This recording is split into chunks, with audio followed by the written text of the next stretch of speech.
Beach watch.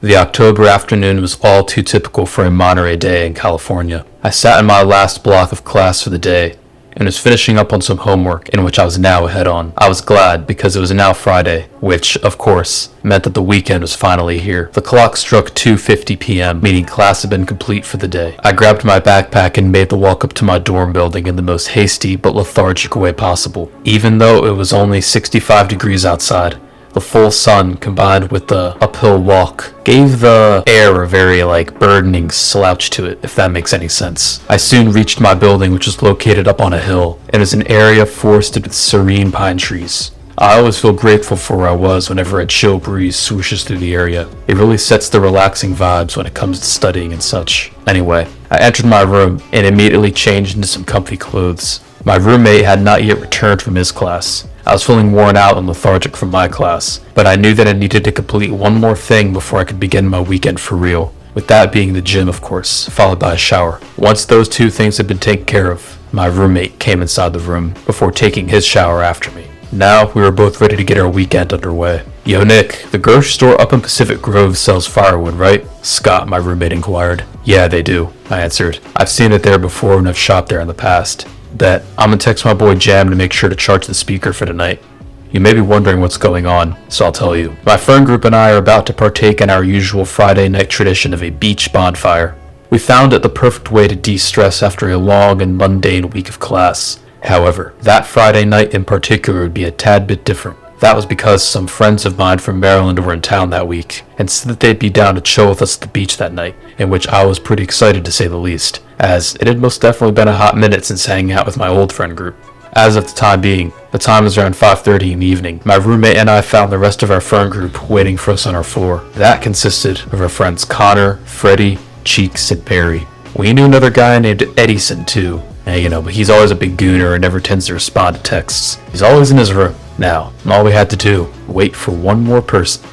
Jam. Where the fuck is this guy? Barry says in frustration. I literally texted him that we're leaving 15 minutes before I texted the rest of y'all. Let's go knock on his door, Cheeks replied. Barry then went to pound on Jam's door. Come on, Jam, it's time to go. We then heard the abrupt sound of a shower faucet turn off from inside of Jam's bathroom, followed by the hurried sound of drawers opening and closing. Jam then emerged from his cave. What's up, guys? Finally, Barry replied. We began making our way down the hall next and outside to the cars. That's when my roommate Scott pointed something splattered on the back of Jam's hair. Yo, what the fuck? Why, what's wrong? Jam asked, sounding innocently confused. You see, Jam had a number of white droplets seemingly caked in his curly black hair. I guess it didn't take a genius to suspect what everyone else suspected. Bro, what the fuck have you been doing in that room? You sprayed yourself with the shotgun, Scott exclaimed. Jam began to chuckle. Bro, it's conditioner, I'm telling you. It takes a lot of upkeep to maintain hair like this. Bro, your hair's like half an inch long. The fuck you mean upkeep? Barry pointed out. In the parking lot, everyone else rode with Barry, whilst I'd be headed to go and pick up my other friends at their motel in town. The others would stop at the store to pick up the firewood, along with some drinks. 10 minutes later, and I found myself pulling into the lot of a Super 8 motel, located on the rougher side of town. I texted my friends saying that I was there, in which they responded telling me to pull up to the room. Let's just say, the room was definitely booked on a budget.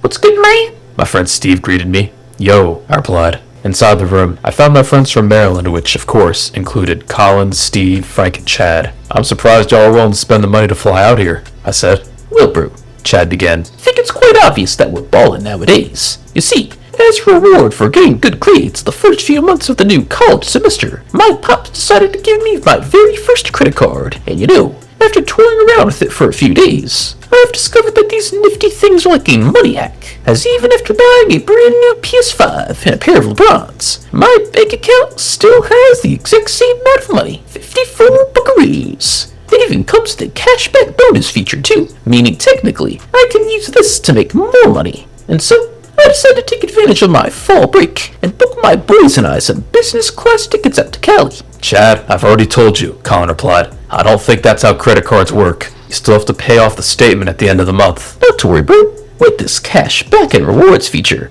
paying off the bill should be no problem. And yeah, we all hopped in the car and made our way to the beach. We pulled alongside of the road and parked upon arrival. The others pulled up behind us in Barry's pickup truck. I then witnessed Barry step outside. He was now wearing an American flag tank top that he previously wasn't wearing before, along with a pair of Pit Viper shades, even though it was already dark outside by this point. He held a pack of Corona beers in each hand as his leather cowboy boots kicked up some roadside dust. "Alright, which of you retards is ready to get fucking blasted?" he proclaimed. "Freddy, go and get the Tito's and firewood from the trunk, and Jam, go grab the speaker." Ho, now this the kind of shit your boy likes to hear, Steve exclaimed with excitement. If he nights like this, then I'd be glad I brought my dab pen. Now all we need is bitches. I hated to burst Steve's bubble, but based upon the fact that there were only 2 cars parked, I highly doubted that there would be any other groups of people like us that Steve could mingle with.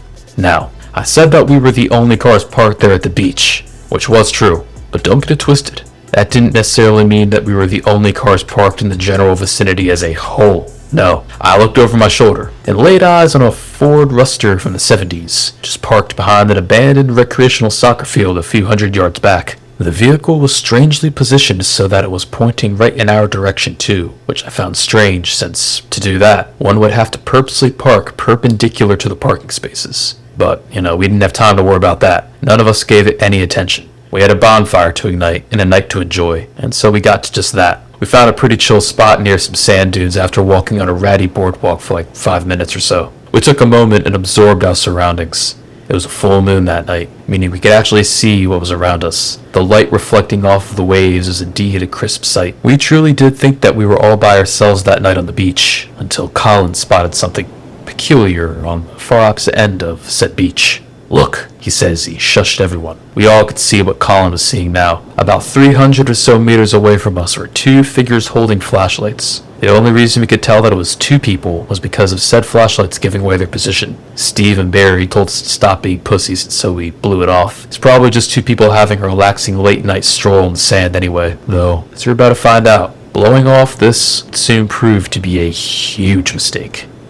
10 minutes later, and we're all having a good time. We had the fire blazing, the speaker blasting, and the liquor flowing. Steve then began ripping his dab pen before going absolutely crazy on the Tito's. Whoa, I am fried as fuck, G. "That's some bitch shit, Steve. I'm only 5 beers deep and I'm just getting started," Barry exclaimed. Man, I ain't never said I was finished though, Steve said in defense. I guess Steve took what Barry said pretty personally, because what he did next sent him way over the edge, way too early in the night. "Steve, I don't think that's a good idea," Colin cautioned. Steve then went on to chug half a Corona beer before somehow unscrewing his dab pen and pouring his weed juice inside the bottle. Now this will put some hair on your chest, G. He then swished the mixture around a bit before going in for a hearty swig. He almost immediately began gagging, before vomiting in the sand less than 10 seconds later. I don't know about you, but drinking weed juice is nuts. I never thought that any human is physically or mentally made to consume that much weed in one sitting. The fuck, G, tastes like straight ballsack, man. Fucking burns too. We all continued standing around and talking for a bit, before our party was suddenly pooped. "What the fuck, Jam? I know I told your dumbass to charge the fucking speaker," Barry boomed. Bro, I was in the shower. I didn't see your message. "We sent you that message an hour before we left. You were in the shower for that long? And then you come out with white stuff in your hair calling it conditioner?" Cheeks questioned.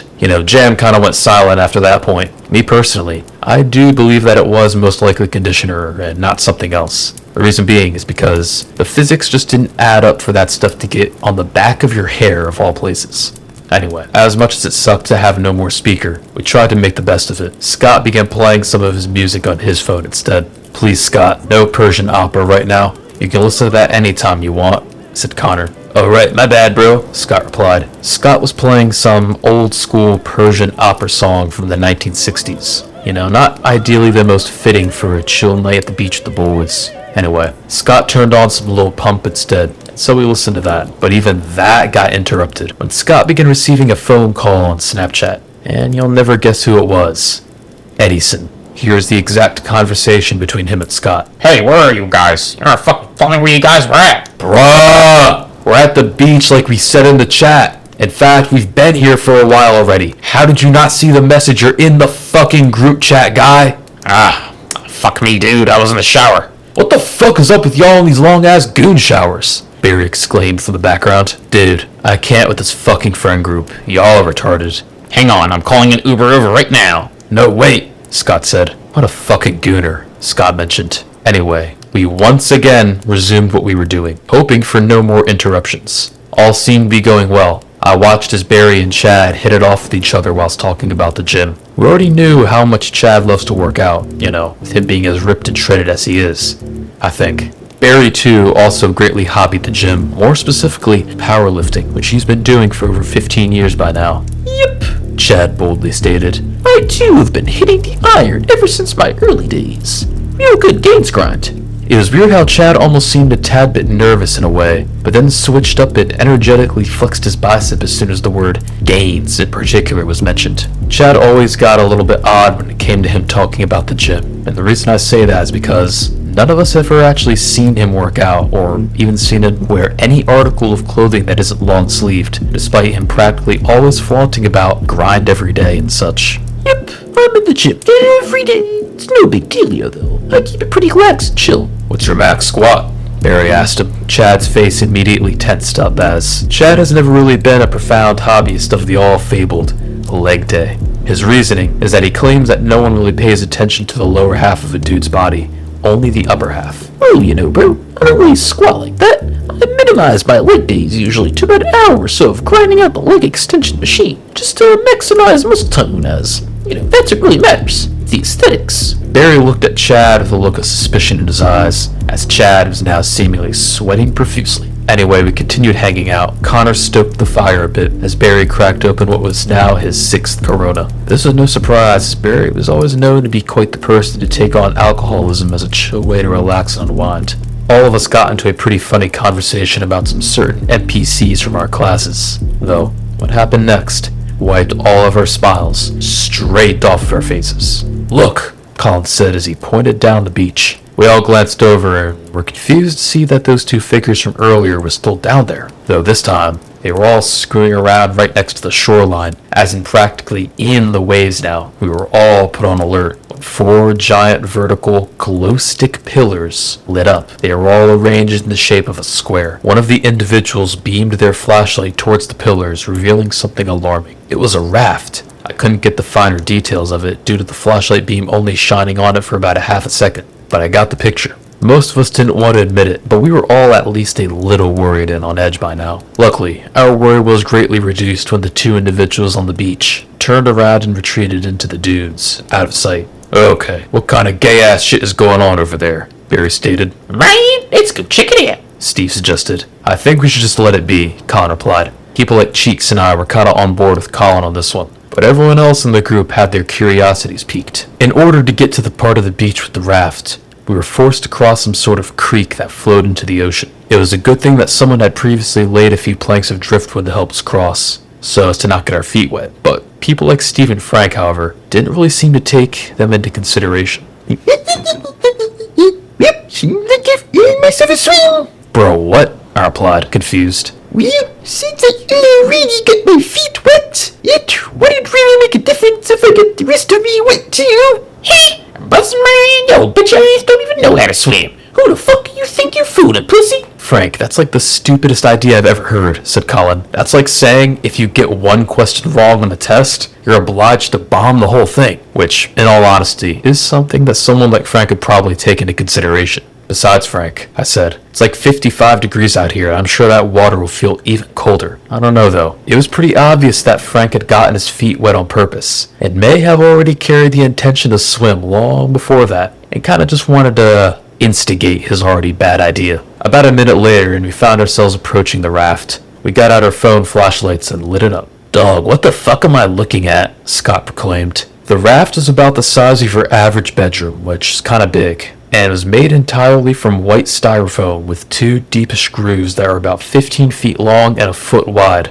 being spaced around 7 feet from the other. It obviously sat in the water and was currently anchored with fishing line to a suspiciously shaped curved pipe that was protruding from the sand. The front of it had seemingly been carved in at an angle as to create some sort of ramp. For what? I had no clue. Oh, and don't let me forget about the glow stick pillars I mentioned earlier. They were the biggest glow sticks I had seen in my entire life. I wonder what this will be used for. Cheeks wondered. Dude, back in Vegas, shits like these be used for my 4th of July gangbangs. Shit's crazy, man, Scott answered, although I didn't really think that Scott's memory would be much of any help in figuring out what the point of this thing was. I literally could not think of a single viable purpose for dragging this thing out here at 10 o'clock at night. Literally, not one. I don't know, man. Steve began. I say we take this hoe out to sea. It'd be pretty chill joint to smoke up on. Steve, I feel like whoever built this thing had dirtier intentions in mind than simply smoking a few bowls, Colin said. I could see what Colin meant too, based on the suspicious-looking Rhino brand pills found on board. I kinda wish Colin hadn't spoken though, because he seemed to have spoken too soon, dare I say. I say that because just then, a pair of dim headlights emerged from over the dunes. It was a vehicle. Oh shit, guys! Beach Patrol's here! We gotta run! Freddy said panickedly. Hold it, I snapped. It's not Beach Patrol. I think it's something way worse. Both Colin and I, deep down, knew what was up. We should have known in advance. The same shit always happens whenever we hang out together as friends. And now, it was officially time to find out the result of what happened when you fuck around. The headlights soon revealed themselves belonging to that of a vehicle. Not just any vehicle though, no. Rather, it was the same crusted up 70s style Ford Ruster we saw parked at the abandoned parking lot from when we first arrived. Stupidly, we all acted like deer in headlights as the vehicle encroached on us through the sand at a hasty speed of 0.5 miles per hour. Though, that was the majority of us at least. People like Frank, for some reason, retreated into the ocean of all places. We didn't have time to worry about what Frank was doing though, because just then, the Ruster pulled up, stopping right in front of us. Then, just like that, both the driver and passenger side doors opened, and two chubby pear-shaped figures stepped outside, flashlights in hand.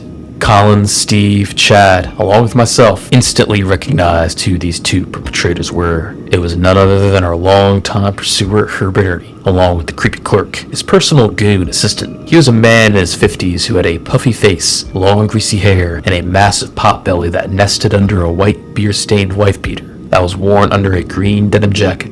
And of course, you can't leave out those way too short 80s style gym trainers, paired with muddy hiking boots as footwear, and dirty white knee-high gym socks that only accentuated his hairy thighs. Oh, I almost forgot. He also wore a weird little dispenser type thing on both of his hips, which most definitely put us all on edge. He gazed at us with some creepy eyes too. You know, those creepy eyes.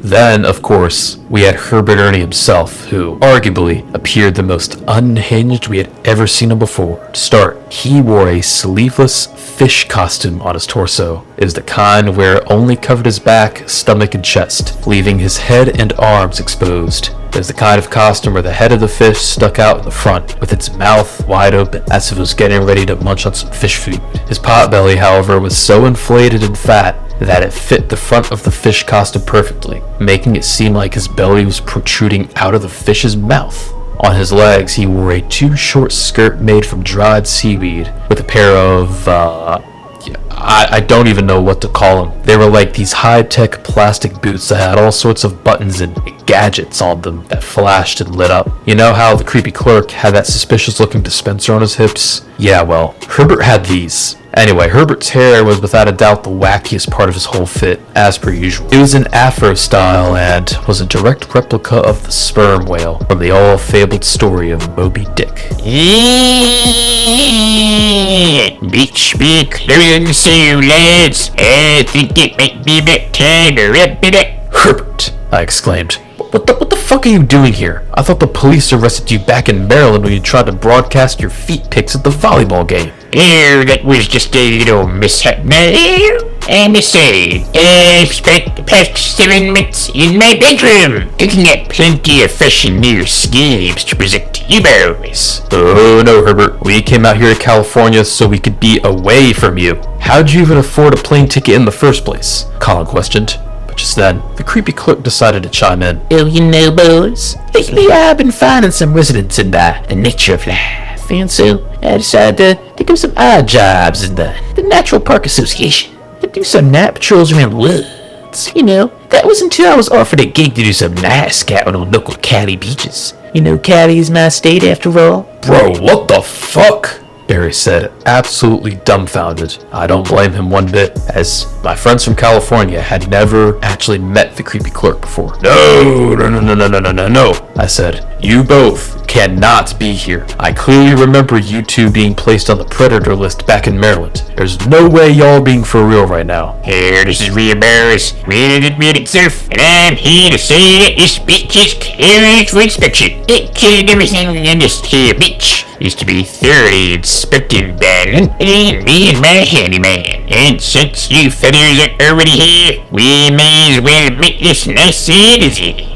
Next thing we knew, we were witnessing the creepy clerk slide a white latex inspection glove onto his chubby hand. Put down your pants, boys. I gotta make sure y'all been keeping yourselves all primed up, if you know what I mean. The creepy clerk then did the unfathomable. He grabbed a pack of those rhino pills from the styrofoam raft and popped one in his mouth. We then witnessed a slight bump form from underneath of the gym trainers. It all looked even creepier and dirtier in the faint headlights from the ruster in the background. Oh, fuck that thing! Steve shouted in fright. Come on, guys, we gotta dip now. Shit's getting real, I said. Frank, get the fuck out of the water. We're leaving. It was a mistake of me to say this, however, as what I witnessed next probably ruined my sleep for the rest of my life. Herbert proceeded to do a little quick jump, clanking those stupid plastic tech boots together as it did this. This caused him to hastily become raised up on ultra high-tech stilts. I'm coming for you, Frankie. Herbert! Frank squeaked from the water. Frank was bobbing upwards of 50 feet from shore by now. Anyway, Herbert definitely struggled to walk in those stupid-ass stilts. No surprise in that. Which elevated him like 25 whole feet off the ground. His whole stilt act, though, was cut short, because as soon as he reached the water, a massive wave swooped him right off his feet.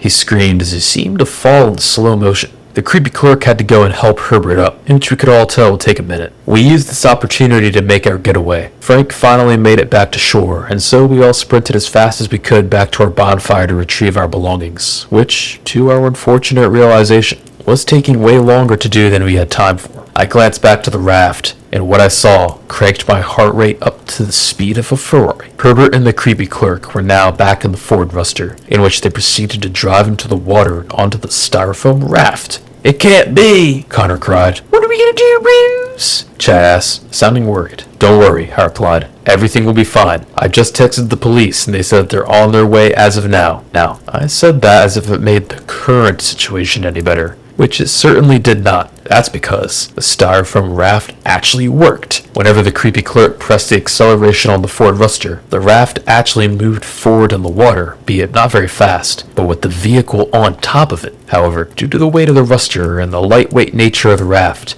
the styrofoam platform sank at least 3 or so feet in the water. This made it so whenever the gas was pressed, bubbles emanated from the back of the car, as well as the headlights now making the area directly underneath the water's surface glow, making their whole contraption look almost like that of some sort of alien submarine. The creepy clerk drove out to sea a bit, before gradually turning to the left, so that he was now parallel to the shoreline. However, almost in the blink of an instant, him and Herbert were now headed back towards the beach right toward us. Will you retards just hurry the fuck up? Barry said, obviously shitting his pants out of fright. We finished gathering our things just as the Ford Ruster touched ground back on the sand. That was definitely our cue to leave right then and there. We decided not to even extinguish the bonfire. That's just how much of a hurry we were in. As we hurried our way up from the dunes though, another figure emerged from behind one. A figure who we were not expecting to show up, especially not right then and there. Why the fuck did you guys leave without me? It was Edison, who had just arrived to the beach from his Uber.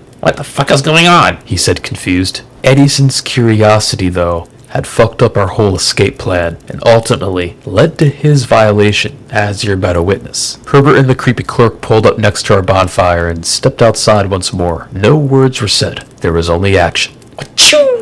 Was the sound the dispenser on the creepy clerk's hit made as a sort of pastry thing was fired at Edison at an alarmingly high velocity. And since Edison was a mouth breather, it landed right inside of his mouth, even activating the G spot, with G standing for gag, of course. By instinct, Edison reached for the pastry, only then discovering true identity of a cream-filled donut. By accident, he squeezed the nut a tad too hard and ended up squirting all the gooey white cream into his mouth. Edison moaned as he extracted the nut, cream now oozing from his mouth and dripping all over his shirt. However, it seemed like the creepy clerk was only warming up. How do you fancy that one, boy? He said. Now it's time for the real thing. The creepy clerk then began making his way up to Edison, firing nut after nut on repeat as he did, each one landing in a various place, exploding on impact each time. All of us did a good job at avoiding them, as the creepy clerk's aim was pretty ass. Frank, however, found the opportunity for a free late-night dessert. Yummy! Unfortunately, though, all of the creepy clerk's antics had our asses waiting around just enough to find out just what else those stupid-ass boots of Herbert's were able to do. I looked down at said boots and witnessed a rubber vise extend from each one. A chill ran down my spine when I saw that they were controllable. Herbert held a remote control in his hands that took on the shape of that of Xbox. He then controlled each vice and began going after our booty holes, specifically those of Frank and Barry. Frank squealed. Barry didn't take too much of a positive reaction either. "Hey yo, what kind of fucking gay ass shit is this?" he exclaimed. That was it. The final straw. It's perfect timing too, because just then, the police arrived on scene. You know, the real beach patrol. Not a single word was even in need of utterance on our end, as based on the situation at hand, it didn't take a genius to find out who Herbert, Ernie, and the creepy clerk were. To sum this whole night up, we simply ended up just calling it a night and heading back early. I dropped my friends from Maryland back off at their motel in town before heading back to my room. I simply went to bed, traumatized from that night's events. I think it'd be a while before we all went to the beach again, as I'm sure you can infer why. A few days later, I actually received an update from the local police on the matter from Friday night. And apparently, they discovered two quite disturbing things. The first of them being that the creepy clerk's 70s-style Ford Ruster was unlicensed. The second was discovered when the police decided to do a little search of the suspicious styrofoam raft. I must warn you now that what was found in there will likely keep you from sleeping for days. On the styrofoam raft, the police discovered a sort of secret box that was built into the surface of it. Inside that secret box was quite the array of dirty and sus objects and paraphernalia. Everything from dildos, rupees, baby lotion, a digital camera from the 80s, and even photos of my friends from Maryland sleeping and showering in their motel room. And that then concludes Beach Watch.